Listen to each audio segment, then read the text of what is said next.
मेरे प्यारे बच्चे, आज का संदेश कुछ खास है। इसे ध्यान से सुनना मेरे बच्चे। तुम्हारे आसपास के वातावरण को सकारात्मक करना तुम्हारा कर्तव्य है। कैसे करोगे, इनके तरीके में ज़रूर बता सकता हूँ।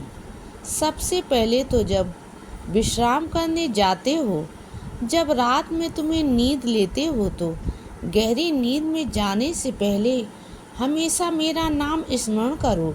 मेरा नाम जप करने से क्या होगा तुम्हें पता है?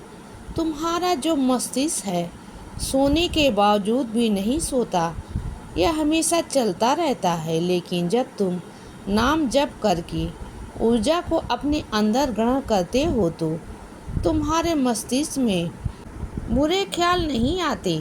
तुम्हारे एक अंदर शांति का अनुभव होता है और तुम एक सुकून की नींद ग्रहण कर पाते हो। इसीलिए जब कभी भी सोने जाते हो तो नाम जप करके ही सोया करो बच्चे। इसके अलावा एक बात तुमसे और कहता हूँ जो बहुत ज़रूरी है।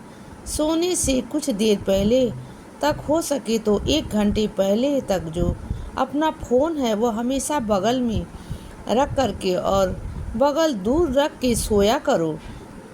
1 घंटे पहले से फ़ोन को तुम छुआ भी नहीं करो। उसका कारण यह है कि फ़ोन की जो किरणें होती हैं, वो किरणें तुम्हारे मस्तिष्क पर, तुम्हारे मन पर एक गलत प्रभाव भी डालती हैं। तो इसीलिए उनका असर तुम्हारी नींद पर नहीं होना चाहिए, क्योंकि एक रात की नींद होती है जो तुम्हारी ज़िंदगी में बहुत ज़्यादा ज़रूरी होती है। इसीलिए इन बातों का ज़रूर ध्यान रखो।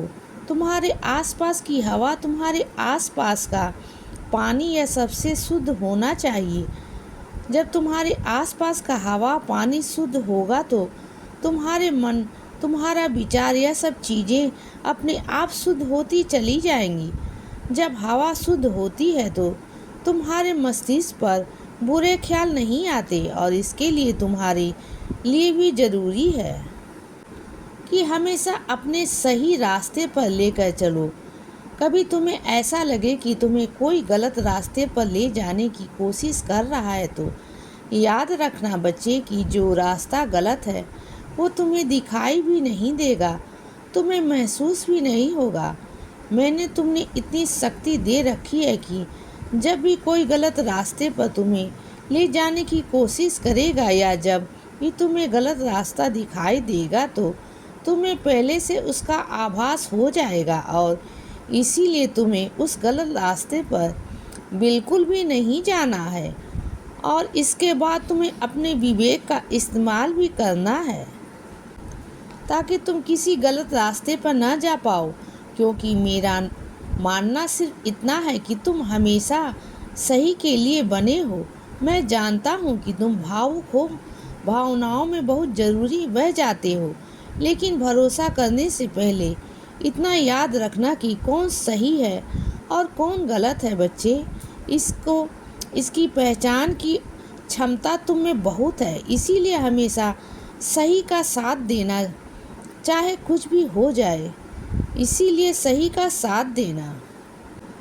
इसीलिए बच्चे सदा खुश रहो और हमेशा मुस्कुराते रहो। मेरा आशीर्वाद हमेशा तुम्हारे साथ है बच्चे। अब रात हो गई है मेरे बच्चे, अब सो जाओ। शुभ रात्रि।